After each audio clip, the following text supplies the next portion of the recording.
Mobile hunters, are you looking to make the move to saddle hunting this year? Or maybe you just want to add a few new pieces of gear or upgrade your current saddle gear? If that's the case, then head over to tetherednation.com where they've got all mobile hunters covered.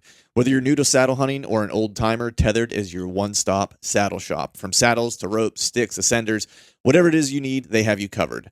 I've personally been using their gear for the past 3 seasons now. My base setup consists of the Phantom saddle and the Predator platform. And if you're wondering why I've chosen to use their gear above all else, here's the cliff notes.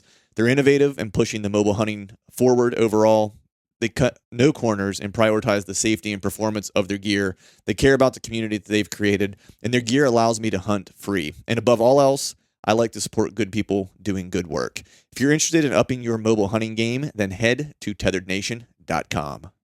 This podcast is brought to you by Skull Brew Coffee Company. Skull Brew Coffee roasts premium single origin coffee, guaranteeing to deliver the freshest coffee directly to your doorstep. The kicker, they're 2% for conservation certified and donate 10% of their proceeds back to organizations who support the interests of our hunting community. So go to skullbrewcoffee.com and pick up one of their 3-killer roasts and fuel your hunt and fill more tags with Skull Brew Coffee. Welcome to the Truth from a Stand Deer Hunting Podcast, brought to you by Skull Brew Coffee Company. I'm your host, Clint Campbell, and you're listening to episode number 215. Today I'm joined again by our good friend, Mr. John Eberhart, for part 2 of this DIY Report mini-series discussion. Today we're talking all about postseason scouting, so stay tuned.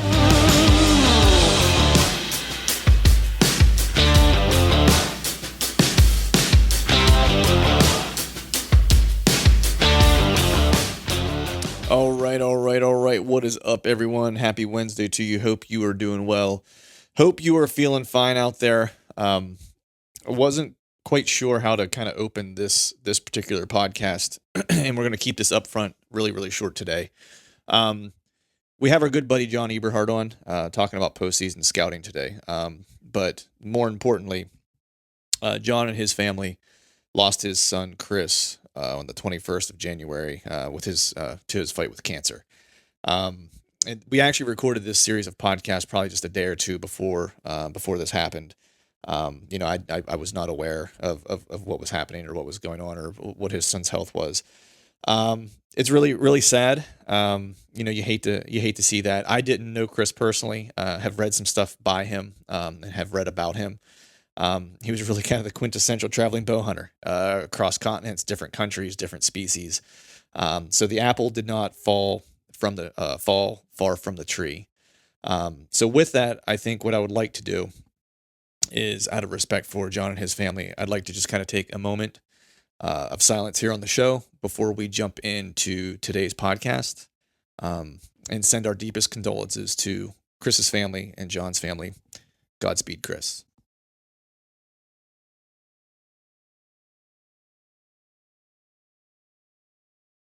All right, folks, welcome back to another episode of the Truth from the Stand Deer Hunting Podcast. You are listening to part number 2 of the DIY Report mini-series with Mr. John Eberhart, and today we are talking postseason scouting. Mr. Eberhart, how are you doing? You still hanging in there with me? Clint, I'm still there. My battery hasn't died yet. Man, well, we hope. I hope you got that thing charged for a while, man. I'd like to be able to, have you around for a while. So keep that thing charged, would you? I've got a backup phone sitting here. Right. Good deal, man. So the first session we did together, if you guys haven't listened to it, go back and check it out. We talked all about late season hunting, specifically hunting high pressure pieces of land. In this session, what we're talking about is what we're all probably kind of chomping at the bit to start doing here, is really kind of diving into our postseason scouting. Deer hunting is a process, especially bow hunting, especially if you want to have any type of success or chase, decent age structured deer or caliber of deer. It takes effort outside of those months where you're carrying a bow around. Most of the effort actually probably is performed or done in those off seasons whenever you're actually not carrying a bow. And I personally always look forward to that time of year. It just kind of marks a rebirth to a degree. And I'm always willing and interested to go in and just kind of check out new pieces of timber and discover maybe things I overlooked or didn't see during the season or whatever the case is, and start putting puzzle pieces together for the upcoming year. And that's what we're going to talk about today. So with that, John, man, I'm just going to jump right into the first question and just get rolling with this thing. How How do you start your postseason scouting? Like I would like for you to just kind of walk me through your full process. And like, so the scenario is we're sitting here, it's January, the season has just ended. What is the first step you take in starting to lay plans for the upcoming year? Okay. Because I'm a sales rep in the hunting industry, Mm-hmm. January and February, I'm balls to the wall working. I'm on the road visiting accounts, selling stuff. So I really don't get an opportunity to do anything hunting related until usually March. Mm-hmm. But that's fine because usually in Michigan we have snow on the ground until March anyway. So, and I would never even consider postseason scouting when there's snow on the ground because when there's snow on the ground, there's no hunting pressure, at pretty much late December, January, February. So deer actually don't bed in the same areas in the winter as they do in the fall. So, they move down into lower ground, closer to preferred food sources. So the sign you would see in the snow would pretty much be irrelevant to next fall's deer movement. And in my videos, I know you have them, but I don't know if you remember, when I was doing the postseason scouting video, I actually went in some timber, some oaks, and the acorns were obviously gone, but there was snow on the ground. There's probably 6 inches of fresh snow, and it'd been there it'd been on the ground for 2 weeks. Mm-hmm. And I walked through there with a camera, and there wasn't a track. I probably walked 300 yards, and there wasn't a deer track anyplace. Mm-hmm. And I know that area had deer going through it in the fall during deer season. So that was my point of proving that if you go out and postseason scout, it doesn't give you a true look at what's actually there in the fall. So then I went down into a cedar swamp, like we were talking about in the first segment, and you couldn't put your foot down any place without stepping on a deer track. They were yarding down there. Mm-hmm. So, and there's not that many deer in those cedar swamps in the fall as there are in the winter when they go down in there in the yard. So you have to wait until the snow's totally gone. Then that's which is perfect because my job usually kind of gets slow in March, and then I can get out there and postseason scout. And what I do, even properties that I've hunted before, every year things change, food changes, and mass changes. If there's fruit trees on the property, that changes from year to year. So every year, the more you hunt any place, public or private, you learn nuances, and you'll be hunting and you'll see activity over here or whatever, and you're like, you know what, this postseason, I'm going to go over there and check that out, and I may prep a location. And that's the cool thing about postseason scouting is you can rape a property. You can go in every day from daylight till dark in March and April, and spook every deer out of there, and it's totally irrelevant. It has nothing to do with fall movements whatsoever. Those deer are going to be back in there 6 months after you're done. So, spooking deer is irrelevant. Scent control is irrelevant. You don't have to worry about that. You can check every inch of the property. You keep in mind when you do a lot of scouting in preseason, a buck that's 3.5 years old or older, in a pressured area, they don't know you're scouting. Right. They've been left alone all summer. They've been probably left alone since turkey season, and they probably didn't get much activity during turkey season, so they've probably been left alone almost totally since January. Right. And they know when there's an influx of human activity, that's a threat to their existence. So they just turn nocturnal. So your early season, you totally blow your early season by scouting very much and doing much location preparation during preseason. So postseason, you can go in, you can trash the property out, you can go in interiors of bedding areas. I'm a big bedding area hunter. Look for areas in bedding areas where there may be some oaks or some food or a little openings where there's several, runways going through. Prep your locations, and then you never go back there till deer season when you actually go in there during the rut phase. So you're totally leaving those alone during preseason and during the early part of the season. Right. You can tell when you're looking at your trees or when you're actually looking at the vicinity. You can actually tell how much security cover there's going to be during the rut. Right. Because a lot of times preseason, you'll go into an area and everything's got foliage on it and everything looks dense. Yeah. So you may prep something that you think I'm going to hunt this during the rut phases, and then you go back there during the rut when all the foliage is down on the, on the low brush as well as in the tree, and you stick out like a sore thumb, and the security cover is not there that you thought was there. So Yeah. during postseason, you're looking at your rut phase locations exactly the way they're going to look when you go back to hunt them, in late October, early November. Right. So you're going to get up maybe an extra 5 or 10 feet higher in the trees because you want to be up high their peripheral vision. Because if you get down low where you might set up during preseason because you got foliage and it's a false sense of security, you're going to get up higher in the winter. Right. You can block runways that are slightly out of distance and actually maneuver the runways with coming back closer to you. And if you got, especially in bedding areas, if you've got 3 or 4 or 5 runways coming into a destination feeding location like oaks or some apple trees or some briars where they like to eat those dark green leaves on briar pricker bushes. If you've got runways feeding a destination location, you can go and clean those runways out. A lot of times there'll be deadfalls in there, big branches will fall off trees, and they'll block these runways, and deer can't get down them anymore. So Right. the more you can clean up these old runways and make them easier for deer to travel down, the more odds of a bigger buck coming down it, because his antlers will fit and stuff. Right. Right.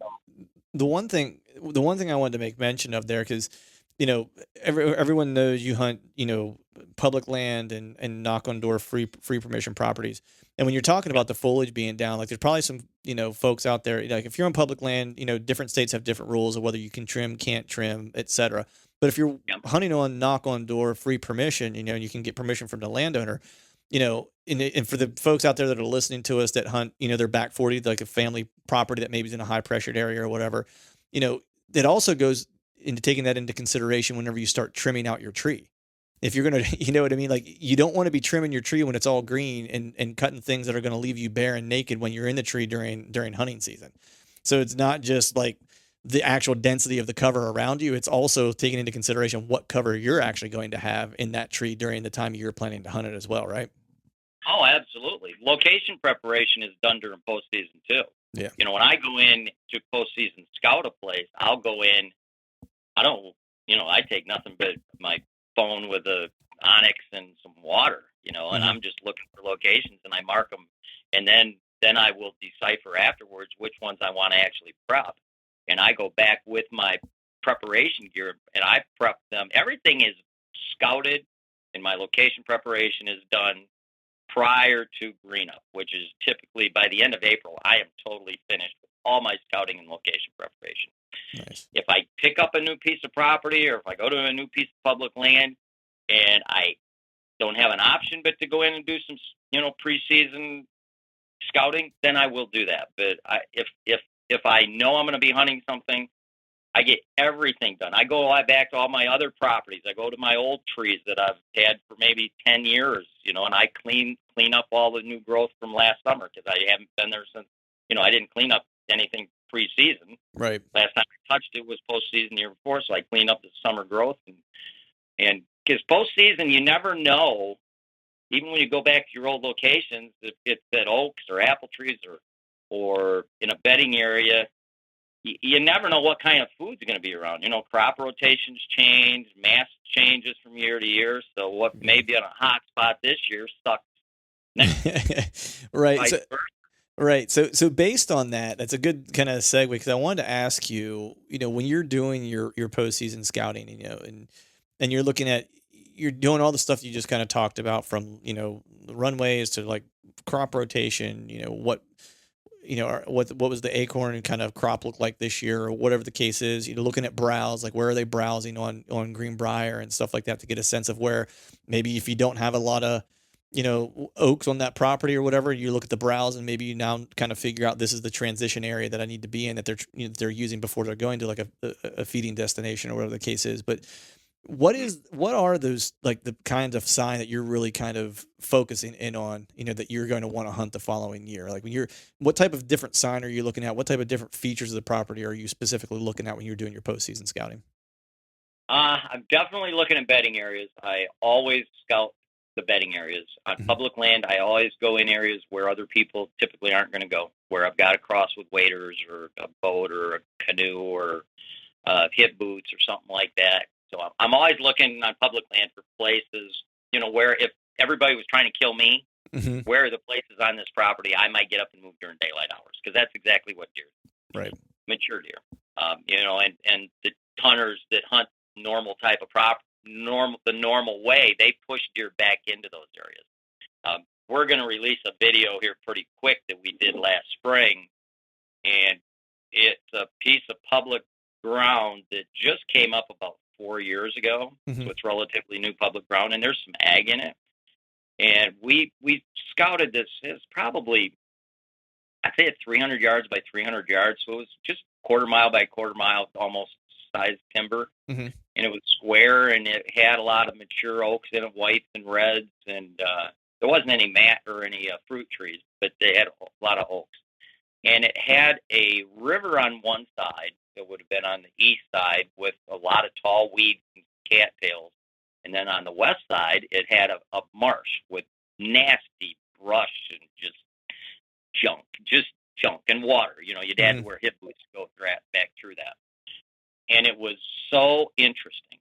We actually saw there was still 8 tree stands left in trees, ladder stands and hang-on, and they were all in the open timber. So the open timber didn't have any understory.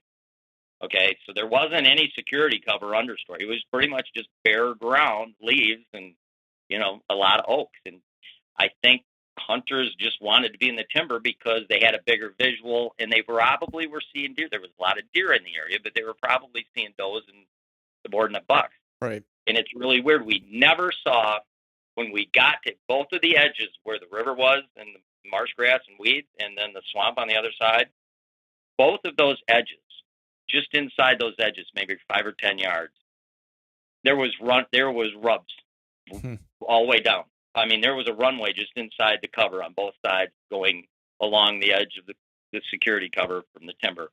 And both sides were lined with rubs, and there wasn't one stand on them.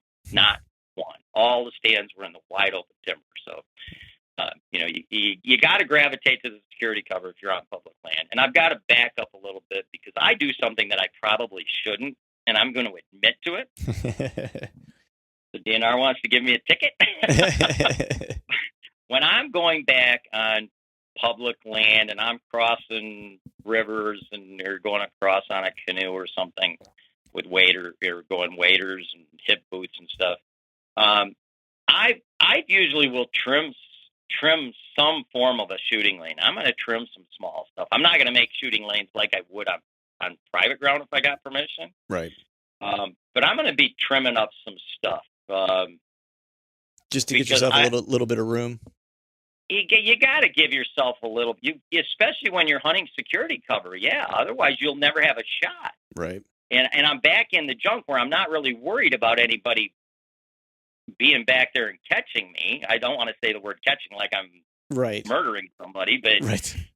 I just don't think it's that bad of a deal. Obviously, I'm not back there cutting trees down or anything, but I'm definitely cutting stuff where I'm going to have a shot because I've walked through public land. I mean, I've probably prepped 500 locations and scouted 30 or 40 different public land sections. And sometimes it blows me away when I do see a stand back in some semblance of security cover. I'll walk around it, walk the runways that are within shooting distance of it, just to see if this hunter's a threat or just a deflector. And it blows me away that most of the time they don't have a shot. I mean, they'd have to have the deer stop in a 12-inch gap to get a shot. Right. And I'm pretty good at just doing a vocal to stop a deer to take a shot, but to stop him on a dime doesn't always happen. Yeah, I've never had any of them stop on a dime. Yeah, it's just and to not have some semblance of a shooting lane. A lot of times you'll find a phenomenal spot, but it's just so dense that if you got up in the tree, you'd never have a shot. And there's just too much stuff to cut. It would look, that would be wrong to cut that much stuff. So you just can't hunt that spot because you'd never have a shot opportunity. Right. But if there's something where I need to do a little bit of clearing on a shooting lane. I do, and I see that all the time on public land too. So. Right. Yeah. I mean, I see all kinds of crazy stuff on public public land. You know what I mean? So I don't think that's the. I don't think there's too many people concerned about that. I think what they're worried about more than anything is people taking advantage of that and going in and Right.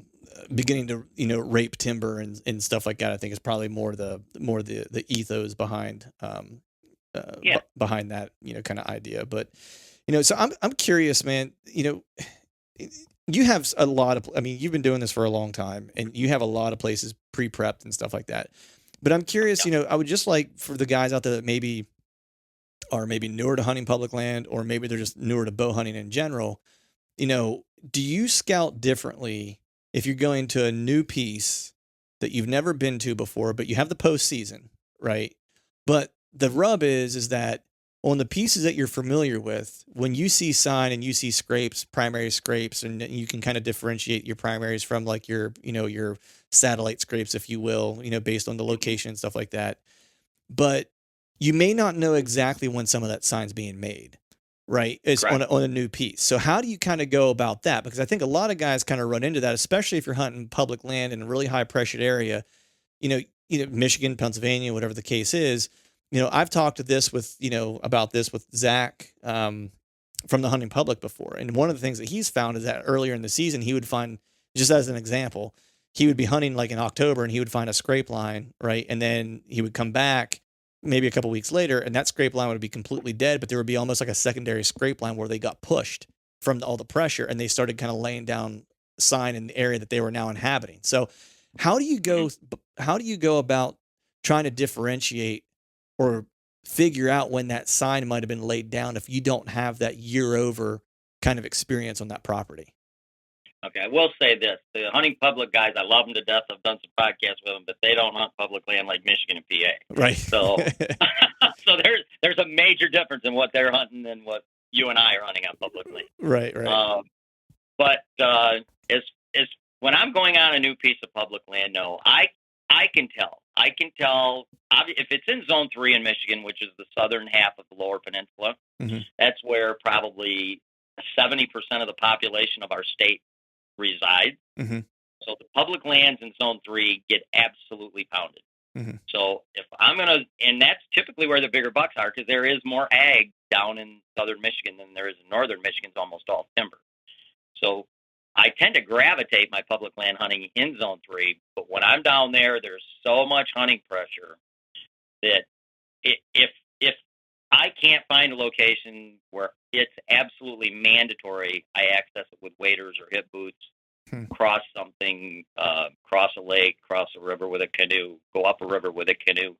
I'm not even going to waste my time because it's a total 100% waste of my time because if I go in any spot where I can physically park my vehicle and get out and walk to a location with regular knee boots on, I don't care how much sign is there. There's not going to be the odds of a buck that I want to kill being there during daylight hours is really close to zero. Right.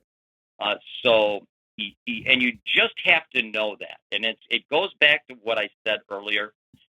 You have to pretend everybody there is trying to kill you. Put it in that perspective. You're an adult. You're not a child, When people are when they were in Afghanistan, they didn't leave the compound during daylight hours because they knew they'd be vulnerable. So, deer are the same damn way. They know where they're vulnerable and where they're not. And they're only mature bucks that have lived through 2 or 3 years of gun season, probably been wounded.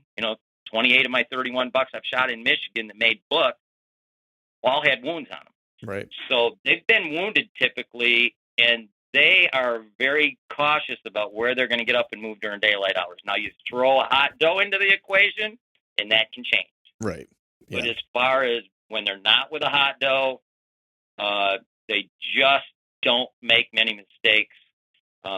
During pre-rut and rut, most of my best percentages have been between 11 and 3 o'clock in the afternoon.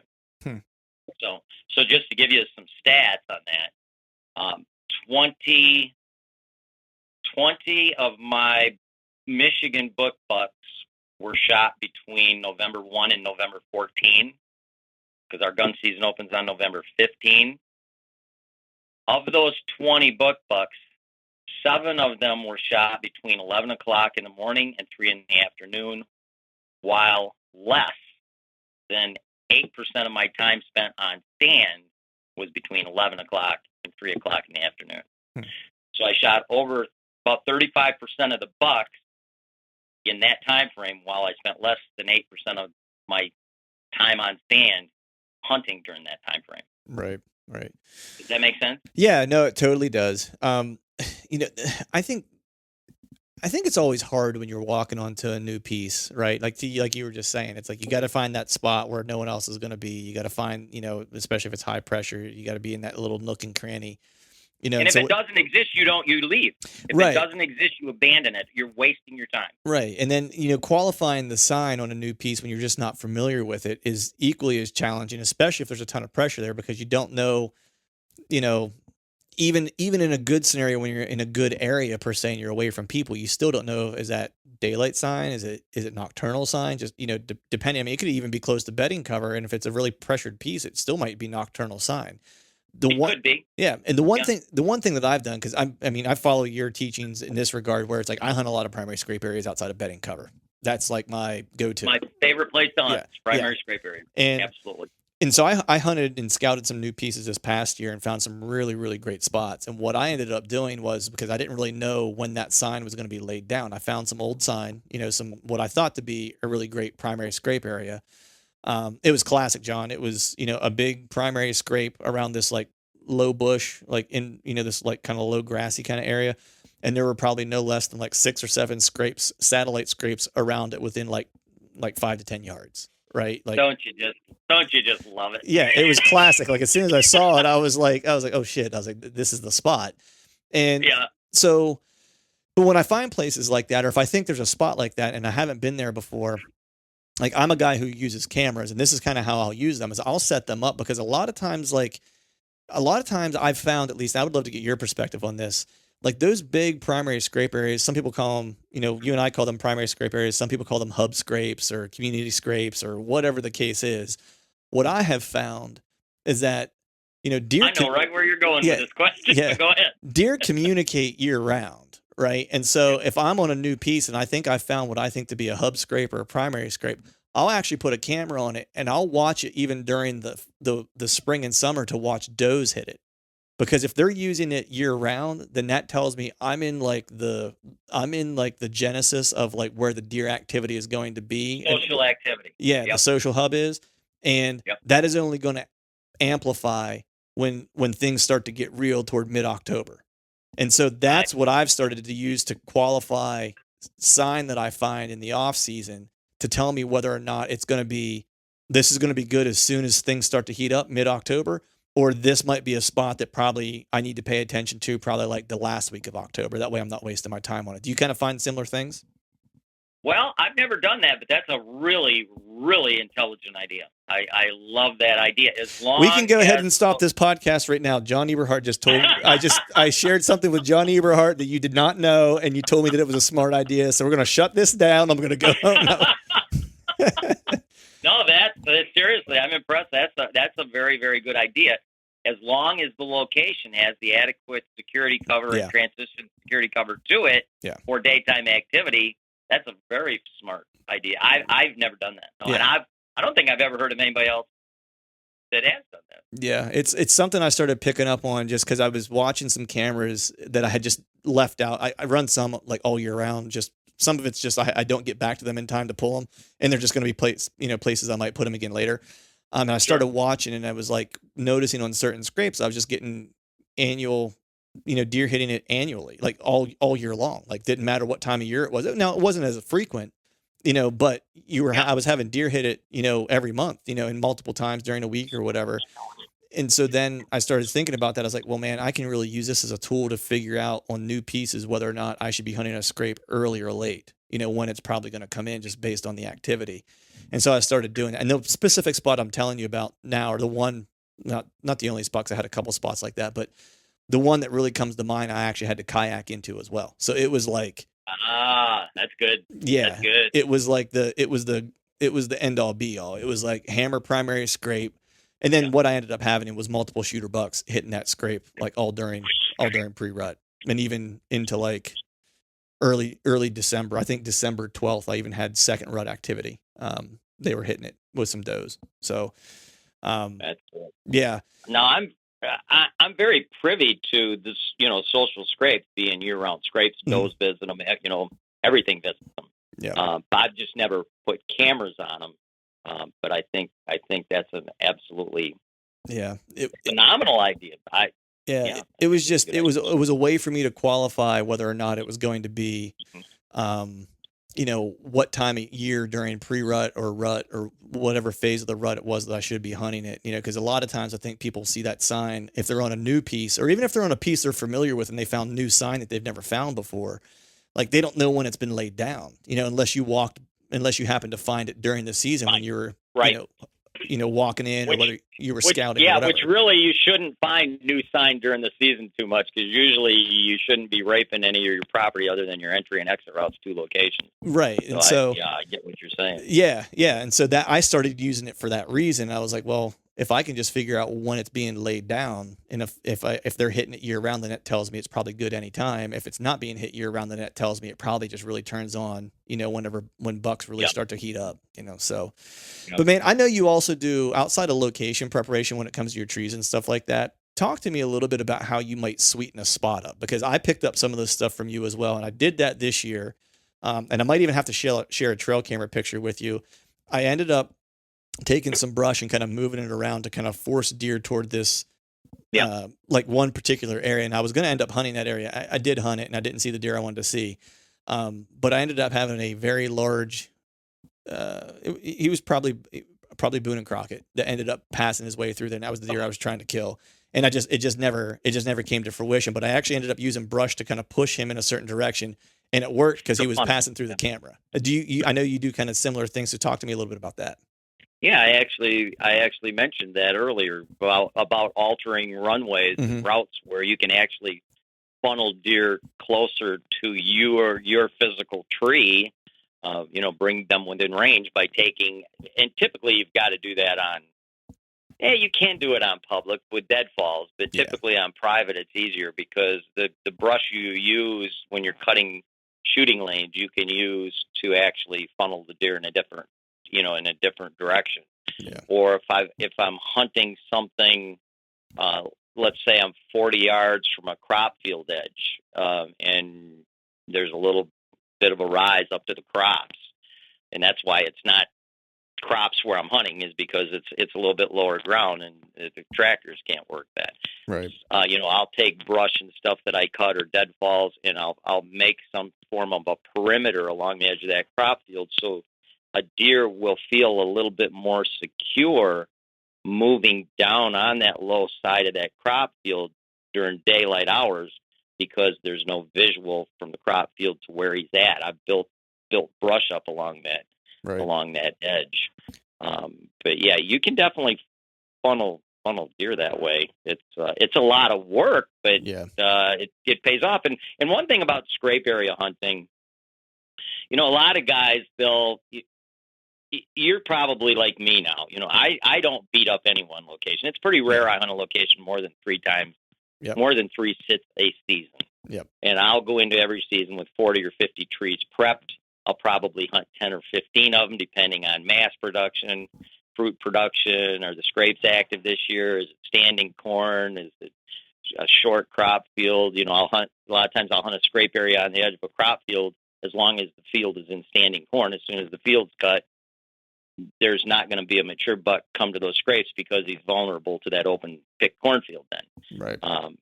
But a lot of times hunters will have a decent scrape area and they'll hunt it for 2 or 3 times, and it's got good security cover, and they don't get an opportunity.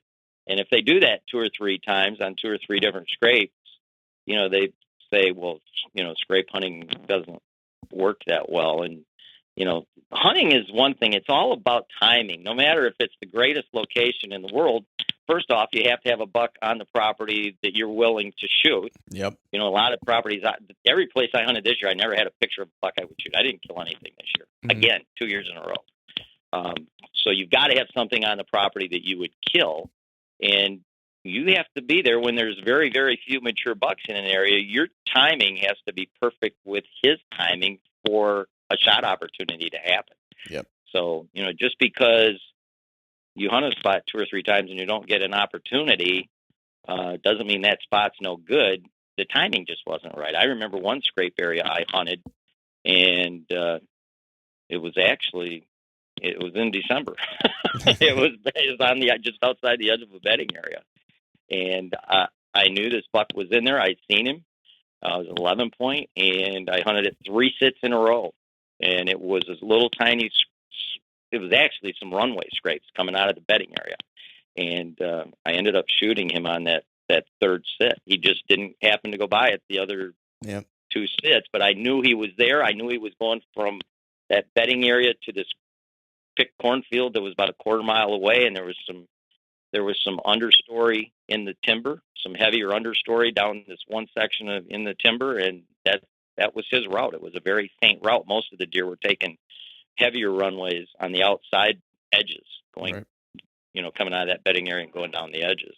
Yeah, I mean, I'm the same way. It's like I don't overhunt those scrapes. And you're right. Like the one particular area this year, a couple areas actually, I knew I actually had the best deer on camera that I've had in Pennsylvania probably ever this year, and I was missing them by a day. Like I had the right conditions between work and not being able to hunt Sundays. I was always just missing him by like a day. And actually, most cases, I was missing him by less than 24 hours. I was missing him by like, I wrapped up my hunt at dark and he came through at first light the next day. You know? Man. Yeah. So it was just. That's depressing. It is. It is. Like, tell me about it, man. It happened. It happened. What was it?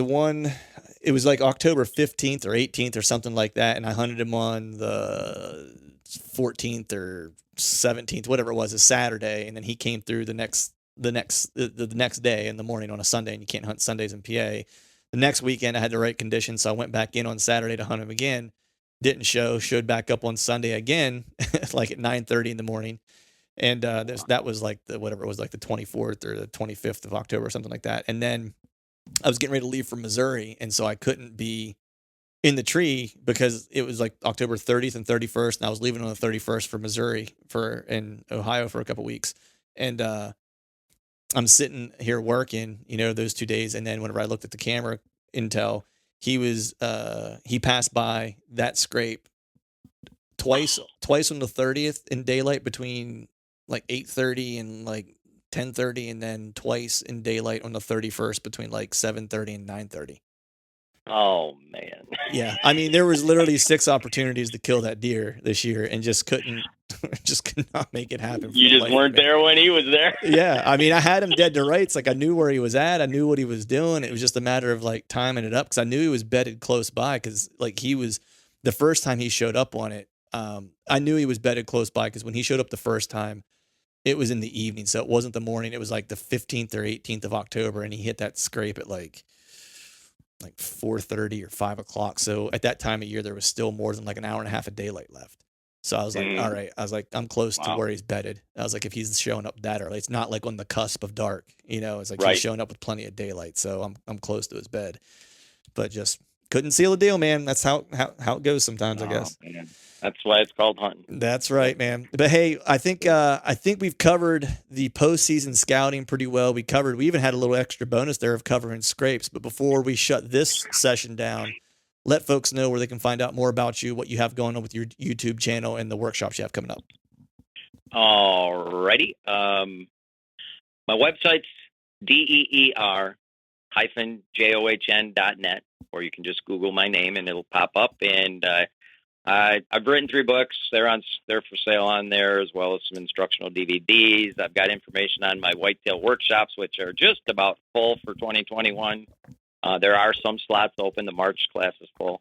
Got a new YouTube channel. It's called Eberhart Outdoors. Probably had 15 episodes on that, one every week. A lot of new stuff coming out on that for scouting and saddle hunting in the next 3 months. And I've got a new signature saddle that came out last October, and it's being sold through Tethered. It's only being sold on Tethered's website. And I think they had 1,100 of them, and all sold out really, really fast. So they're out of stock right now. They're out of stock on just about it. Saddle hunting is just taking off big time. Exactly. One thing I wanted to say about the postseason scouting, Yeah. we really didn't touch on this. The three primary things that I look for when I'm postseason scouting, primary scrapes, hands down, is the first thing I look for. I've shot over 50% of the bucks I've shot in the last 30 years. Big bucks have came off some form of a scrape area. The number two thing I look for is natural food sources. So it'd be like acorn, oaks, preferably white oaks over red oaks because they have less tannins. Mm-hmm. Apple trees. Michigan has a lot of apple trees. You used to have a lot of old apple orchards. So I look for food sources, and typically at your food sources is where you're going to find your scrape areas because does feed there, and that's why bucks put scrapes. You find a couple apple trees dropping apples, I can almost 100% guarantee there's going to be scrapes around it. Or if you find a couple white oaks out in an area where there's not a lot of other white oaks around, you're probably going to have scrapes around that if there's some trees with some low-hanging branches. So one would be scrape areas, two would be mast and fruit-bearing trees that are natural in the area. Three would be interiors of bedding areas. I love hunting interiors of bedding areas. They usually require all-day sits. Got to be in the tree an hour and a half before daylight, leave a half hour after dark so that you're not spooking anything with your entry when you're hunting or with your exit when you're leaving. You're in there before they come in. You leave after they have left. And then four is not really a location, but it's security cover. Everything I do in Michigan, when I go out of state, I drop my guard a lot. In Kansas or Iowa or whatever, I drop my guard big time because I can get away with murder out there. And there's just a lot of big bucks. But in Michigan, everything revolves around security cover. If there's not adequate security cover or edges of security cover, I will not hunt it. It has to have. So let's say there's a scrape area underneath an apple tree on the edge of some timber, and then there's 200 yards of timber, and then there's a bedding area, just a nice, dense, beautiful bedding area. But the timber between the bedding area and the scrape area and the apple tree, or the white oak, or whatever that may be, is all open. It doesn't have any understory. Mm-hmm. Kind of like that scouting I was talking that we did, that we're going to have that video on. A mature buck in a pressured area is not going to get out of that bedding area during daylight hours and walk through that vulnerable open timber to that scrape area.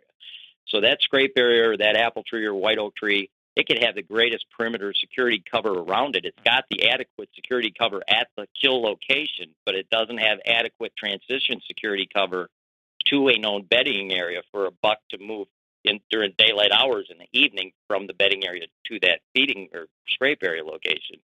It's just not gonna work. Right. So if it's on the edge of a cornfield, it could work if the cornfield's standing, because a lot of times big bucks will bed in the corn and they'll just take a few steps out of the corn, and if there's a mast or an oak tree on the edge with some scrapes, they're right there. They got lots of security cover. They got a very quick exit route. Yeah, 2 hops and they're vanish. Yes. Yeah. Yep. So. Awesome. Well, I think with that we've covered postseason scouting. I think we can wrap this one up and get prepared for the next one. Sound good? Sounds good. All right, folks, that is a wrap for today's show. I'd like to thank all of you for listening. And if you haven't yet, please head over to iTunes and leave us a 5-star rating. And hell, while you're at it, head over to YouTube and give us a sub there as well. I'd be super appreciative if you do those couple things for me. And before I shut this thing down, I need to give a big shout out to our partners who continue to help us make this podcast possible. Tethered, Exodus Outdoor Gear, Skull Brew Coffee Company, and Maven Optics. And until next time, we'll see y'all.